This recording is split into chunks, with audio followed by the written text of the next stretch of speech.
अब हम आपको पाकिस्तान लेकर चलेंगे और पाकिस्तान की वो बात करेंगे जिसने भारत से बंटवारे के 73 साल में कुछ नया तो नहीं बनाया, बल्कि उसे विरासत में जो चीजें मिली भी थीं, पाकिस्तान ने उन चीजों को भी बर्बाद कर दिया, अपनी विरासत का भी ध्यान नहीं रखा। भारत के दो महान कलाकार राज कपूर और दिलीप कुमार के पुश्तैनी घर पाकिस्तान के पेशावर में हैं। लेकिन कैसे पाकिस्तान ने भारत के इन महान कलाकारों की विरासत को इतने वर्षों में खंडर बना दिया, इसकी ताजा तस्वीरें आज हम आपको दिखाना चाहते हैं। ये पाकिस्तान के पेशावर में राज कपूर की हवेली की तस्वीरें हैं।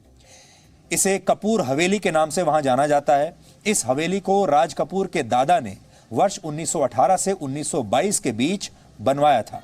राज कपूर का जन्म भी उनके इसी पुश्तैनी घर में हुआ था। वर्ष 1947 में जब बंटवारा हुआ देश का, तो बंटवारे के बाद कपूर खानदान पेशावर छोड़कर भारत में आ गया। लेकिन आज इस हवेली का क्या हाल है, आप इन तस्वीरों में देख सकते हैं। राज कपूर का यह घर पूरी तरह से अब एक खंडर में बदल चुका है।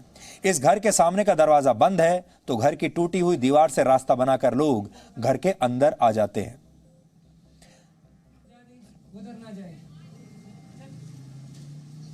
भारत के अंतर्राष्ट्रीय चैनल वियोन ने इस घर के अंदर का जो हाल दिखाया है, उससे आप अंदाजा लगा सकते हैं कि कैसे इस तरह की विरासत पर ध्यान न देकर पाकिस्तान ने इसे बदहाली पर छोड़ दिया है।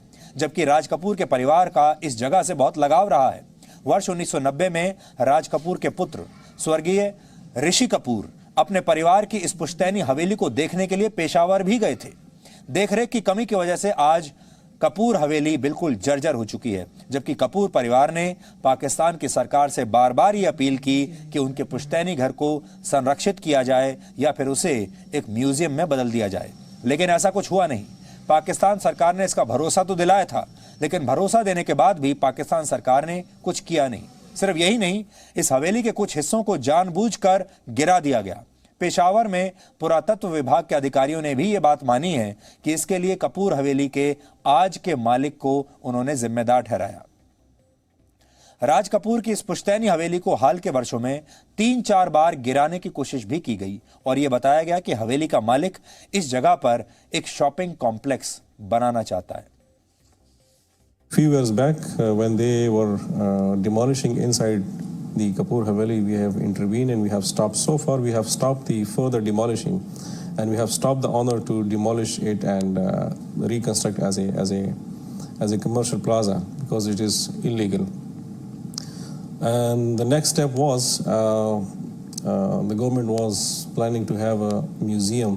We are planning to have few museums inside the walled city, including one is Kapoor Haveli and second one is Dileep Kumar House. ये हमारे वालिद साहब ने 1962 में ख़रीदे हैं। तमाम डॉक्यूमेंट्स हमारे पास पड़े हैं। फिर चूँकि ये बहुत कमज़ोर है मकान, इसके आसपास कई स्कूल हैं और पूरा मोहल्ला है, लोग आते रहते हैं।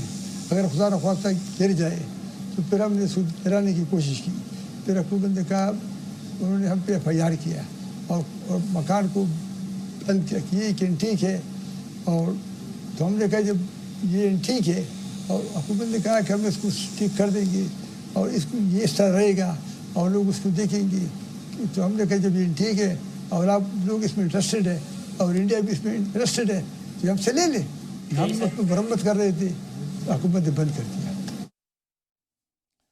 तो कपूर खानदान की हवेली तो आपने देख ली। अब हम आपको मशहूर अभिनेता दिलीप कुमार की पुश्तैनी हवेली दिखाते हैं। यह भी पाकिस्तान के पेशावर में ही है। यहीं पर वर्ष 1922 में दिलीप कुमार का जन्म हुआ था। पेशावर के मशहूर किस्सा ख्वानी बाजार में दिलीप कुमार का यह पुश्तैनी घर भी ठीक उसी तरह से जर्जर और बदहाल हालत में है जिस तरह से पेशावर में राज कपूर का पुश्तैनी घर है। ये हाल तब है जब दिलीप कुमार के पुश्तैनी घर को 2014 में पाकिस्तान सरकार ने राष्ट्रीय विरासत घोषित किया था और इसे संरक्षित करने का वादा किया था। 1980 के दशक में दिलीप कुमार जब पेशावर गए थे तो उन्होंने अपना ये पुश्तैनी घर तब देखा भी था, लेकिन आज दिलीप कुमार इसे देखेंगे तो बहुत दुखी होंगे।